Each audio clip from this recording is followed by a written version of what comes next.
So students, welcome back to Educrate CUT।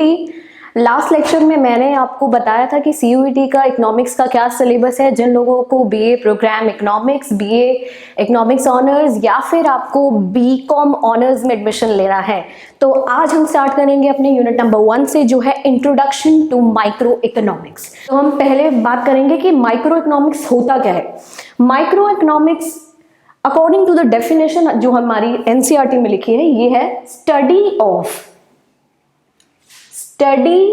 The behaviour of the individual economic agents in the markets of the good for different goods and services, and they try to figure how the prices of the quantities of the goods and the services are determined through the interaction of the individual in these market। इसमें क्या क्या important word है हमारा, हम बात कर रहे हैं बेसिकली एक इंडिविजुअल की, फिर हम बात कर रहे हैं उनके इंटरैक्शन की। तो हम इंटरैक्शन में बेसिकली डिमांड और सप्लाई की बात कर रहे हैं। जब हम एक इंडिविजुअल की बात कर रहे हैं कि वो कैसे डिसीजन लेता है अपनी अवेलेबल रिसोर्स के साथ कंजम्पशन की या किसी भी चीज की, तो हम माइक्रो इकोनॉमिक्स की बात कर रहे हैं। मैक्रो इकोनॉमिक्स में हम एक एग्रीगेट लेवल को डिस्कस करेंगे, अभी माइक्रो इकोनॉमिक्स पे स्टिक करते हैं। इसमें हमारा पहला टॉपिक जो इंपॉर्टेंट टॉपिक है वो है central problems of an economy. Central problems of economy से पहले मैं आपको NCERT का एक बेसिक सा कॉन्सेप्ट है एक सिंपल इकोनॉमी का। सिंपल इकोनॉमी होती क्या है? सिंपल इकोनॉमी का मतलब है ऐसी इकोनॉमी जहां पे हम नॉर्मली कंजम्पशन, डिस्ट्रीब्यूशन और प्रोडक्शन इनकी बात कर रहे हैं वेरियस इकोनॉमिक एजेंट्स की वजह से। हमारे पास लिमिटेड रिसोर्सेज है, एक इंडिविजुअल के पास limited resources in the sense हम एक इनकम की फॉर्म में ले सकते हैं कि हमारे पास लिमिटेड इनकम है और उसी लिमिटेड इनकम में हमें अपने कंजम्पशन के डिसीजन भी लेने हैं कि कितना हम कंज्यूम करेंगे लिमिटेड अवेलेबल रिसोर्सेज में से, क्योंकि एक इंडिविजुअल के पास हर चीज तो नहीं हो सकता। अगर मैं एक एग्जांपल लूं, एक वीवर के पास क्या है? यार्न है, मतलब क्लोथिंग के लिए। एक फार्मर के पास क्या है? उसके पास ग्रेन्स है। तो एक मार्केट में बेसिकली मैं एक एक्सचेंज की बात कर रही हूँ और स्कार्स रिसोर्सेज की बात कर रही हूँ, और इन्हीं स्कार्स रिसोर्सेज के अंडर हमें डिसाइड करना है कि डिसीजन कैसे लेना है। तो मेन टॉपिक पे आते हैं। बाकी मैंने आपको बेसिक बता दिया है कि सिंपल इकोनॉमी होती क्या है। तो इसमें सेंट्रल प्रॉब्लम्स में हम 3 प्रॉब्लम्स का डिस्कशन करेंगे। पहली प्रॉब्लम है व्हाट टू प्रोड्यूस, दूसरी है how to produce and whom to produce. देखो, व्हाट टू प्रोड्यूस में बेसिकली हम क्या बात कर रहे हैं? व्हाट टू प्रोड्यूस में हम बात कर रहे हैं कि क्या प्रोड्यूस करेंगे हम इकोनॉमी में। क्या हम बेसिक गुड्स प्रोड्यूस करेंगे या फिर लग्जरी गुड्स प्रोड्यूस करेंगे, मशीन मेड गुड्स प्रोड्यूस कर रहे हैं या लेबर इंटेंसिव गुड्स प्रोड्यूस कर रहे हैं। ये सारा डिसीजन एक इकोनॉमी में हमें डिसाइड करना है कि प्रोड्यूस क्या करना है जो लोगों के लिए सबसे ज्यादा बेस्ट हो लिमिटेड रिसोर्सेज में, क्योंकि इकोनॉमी में भी तो कुछ कुछ रिसोर्सेज हैं जैसे लैंड, लेबर, कैपिटल, ये सारे रिसोर्सेज ही हैं। अब है how to produce. How to produce में डिसाइड तो कर लिया कि भाई ये प्रोड्यूस करना है, पर अब ये भी तो बताना पड़ेगा कि प्रोड्यूस करेंगे कैसे।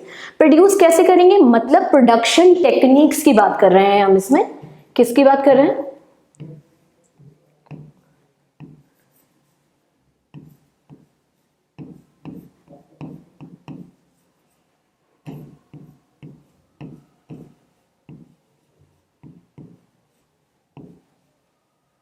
प्रोडक्शन टेक्निक्स की बात कर रहे हैं। प्रोडक्शन टेक्निक्स क्या हो सकती है? या तो कैपिटल इंटेंसिव हो सकती है या फिर लेबर इंटेंसिव हो सकती है।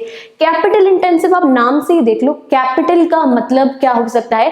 कैपिटल का मतलब हो सकता है all those goods which are made by the machines. मतलब हम लेबर एज अ रिसोर्स का कम यूज कर रहे हैं, हर कैपिटल एज अ रिसोर्स का ज्यादा यूज कर रहे हैं। बट इन शॉर्ट अगर हम बात करते हैं लेबर इंटेंसिव गुड्स की, जैसे हम जो गुड्स हाथ से बने होते हैं जिनमें लेबर का ज्यादा यूज होता है, तो वहां पे हम बात करते हैं लेबर इंटेंसिव। वहां पे मशीन का काम कम होगा, लेबर का काम ज्यादा होगा, जैसे हम कॉटेज इंडस्ट्रीज वगैरह इनका एग्जांपल देते हैं। अब तीसरी प्रॉब्लम इकोनॉमी में है हुम टू प्रोड्यूस। किसके लिए प्रोड्यूस करेंगे? अरे भाई, हमने बता दिया है कि प्रोड्यूस क्या कर रहे हैं, किस तरीके से कर रहे हैं, तो बट प्रोड्यूस कर किसके ले रहे हैं, क्या है? तो हम ये भी डिसाइड करेंगे किसके लिए प्रोड्यूस कर रहे हैं। हम बेसिक हाउस होल्ड्स के लिए प्रोड्यूस कर रहे हैं या इंडस्ट्रियलिस्ट के प्रोड्यूस कर रहे हैं या किसी और सेक्टर के लिए प्रोड्यूस कर रहे हैं। तो इसी चीज में हम बात करते हैं फॉर होम टू प्रोड्यूस। अब नेक्स्ट मेरा इंपॉर्टेंट टॉपिक है जो आपके यहाँ से क्वेश्चन मैं कह रही हूँ डेफिनेटली एक क्वेश्चन बन सकता है पीपीएफ पे अलग अलग। इसमें हमें क्या क्या डिस्कस करना है कि पीपीएफ एक्चुअली होता क्या है, ठीक है, कैसे ये पीपीएफ की शेप आती है, क्या कॉन्सेप्ट है इसके पीछे, और पीपीएफ का क्या रोल है इकोनॉमी में। देखो मैंने बताया कि इंडिविजुअल के पास स्कार्स रिसोर्सेज होती है, इसी तरह इकोनॉमी के पास भी स्कार्स रिसोर्सेज होती हैं, तो उन्हीं लिमिटेड चीजों में बेस्ट यूज करना है। तो अगर समझ लो एक फिक्स्ड इनकम है, इकोनॉमी के पास भी एक फिक्स्ड इनकम है, सपोज 1 लाख करोड़ हमारी कुछ जीडीपी है या कुछ भी है, एक बेसिक आप एग्जांपल ले लो, तो उसी लिमिटेड पैसा या उसी लिमिटेड रिसोर्सेज के एंडाउमेंट से हम डिसाइड करते हैं कि क्या क्या प्रोडक्शन कॉम्बिनेशन हो सकते हैं, ठीक है। अगर एक का प्रोडक्शन ज्यादा करेंगे तो इसका मतलब है दूसरे का प्रोडक्शन कम करना पड़ेगा। वही बताता है प्रोडक्शन पॉसिबिलिटी फ्रंटियर, वो बताता है कि कॉम्बिनेशन ऑफ द, यहाँ पे मैंने बेसिकली एनसीईआरटी से एग्जांपल उठाया कॉर्न का, पर हम कह रहे हैं वो सारे गुड्स के कॉम्बिनेशन जो हम अपनी लिमिटेड रिसोर्सेज से प्रोड्यूस कर सकते हैं, उन सारे कॉम्बिनेशन का प्रोडक्शन पॉसिबिलिटी फ्रंटियर देता है। यहाँ पे मैंने एक एनसीईआरटी का एग्जांपल उठाया है जो पॉसिबिलिटीज बताता है। A B C and D E possibilities है, 2 गुड हमने यहाँ लिए हैं इकोनॉमी में, एक है कॉर्न और दूसरा है कॉटन। तो अगर मैं कहती हूं कि मैं अपनी लिमिटेड रिसोर्सेज में से सारे के सारे रिसोर्सेज कॉटन में डाल दूं तो मैं कॉटन के 10 यूनिट्स प्रोड्यूस कर सकती हूँ। सिमिलरली तो यहाँ पे कॉर्न क्या हो गया, कॉर्न हो गया 0, क्योंकि रिसोर्सेज लिमिटेड है, सारा पैसा इसमें डाल दिया तो इसके लिए बचा नहीं। फिर प्रोडक्शन पॉसिबिलिटी नंबर बी, इसमें हम बात कर रहे हैं अगर मैंने ट्रांसफर कर दिया 1 यूनिट, यहाँ पे 9 है, यहाँ पे 1 है, यहाँ से यहाँ 1 यूनिट ट्रांसफर कर दिया तो यहाँ 9 रह गया, यहाँ 1 रह गया, तो अब क्या कॉम्बिनेशन बन गया 1,9। पहले क्या था 0,10, ठीक है। अब हम बात करें नेक्स्ट, अगर एक और ट्रांसफर कर दिया तो इसके लिए क्या बचा 7, देन 3, 4, और अगर सारी की सारी रिसोर्सेज मैंने अपनी कॉर्न में डाल दी तो 4 यूनिट्स कॉर्न के हम प्रोड्यूस कर सकते हैं। वही प्रोडक्शन पॉसिबिलिटी फ्रंटियर कहता है कि अगर मैं इनको प्लॉट करूं डायग्रामेटिकली, मैंने यहाँ पे कॉर्न को एक्स एक्सिस पे लिया है और कॉटन को मैंने वाई एक्सिस पे लिया है, तो different possibilities can be plotted A B C D.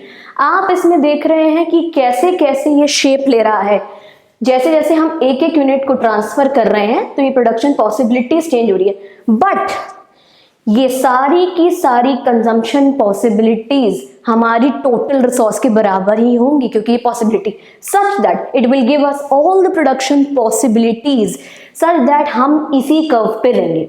And what is the reason कि इसका शेप ऐसा है, that is the cause of increasing opportunity cost. Opportunity cost क्या होती है? अपॉर्चुनिटी कॉस्ट बेसिकली होती है कि अगर हमारे पास कोई रिसोर्स है तो उस रिसोर्स के अल्टरनेटिव यूजेस होते हैं। मतलब अगर मेरे पास 100 रुपए हैं, ठीक है, अगर मेरे पास 100 रुपए हैं या फिर 100 रुपए हैं, तो इससे मैं क्या कर सकती हूँ, मेरे पास 2 चॉइसेस हैं कि या तो मैं 100 रुपए में क्या करूं, सारे के सारे 100 रुपए से मैं वीट खरीद लूं, ठीक है, या फिर मेरे पास है कि अगर मैं ये 100 रुपए से वीट नहीं खरीद रही हूं तो मैं या इसको इन्वेस्ट कर देती हूँ, ठीक है, या तो देख लो यहाँ कंजम्पशन कर रही हूँ या इन्वेस्टमेंट कर रही हूँ। तो मतलब ये देख लो कि सेम पैसे का हम क्या यूज कर सकते हैं। ऐसे ही हम कोई और रिसोर्स लेते हैं, मैं लैंड ले लेती हूँ, अगर मैं एक लैंड पे फार्मिंग कर रही हूँ तो मैं उससे गुड्स प्रोड्यूस कर सकती हूँ, मैं जैसे गेहूँ, चावल, दाल कुछ भी उस पर उगा सकती हूँ। अगर मैंने वो लैंड को नहीं यूज किया तो मैं क्या कर सकती हूँ, उसे रेंट आउट करके वहां से इनकम जनरेट कर सकती हूँ। इसी को कहते हैं alternative uses. And opportunity cost is nothing but the cost of the next best alternative forgone, और increasing opportunity cost की वजह से ही इसकी शेप कनकेव आती है to the origin।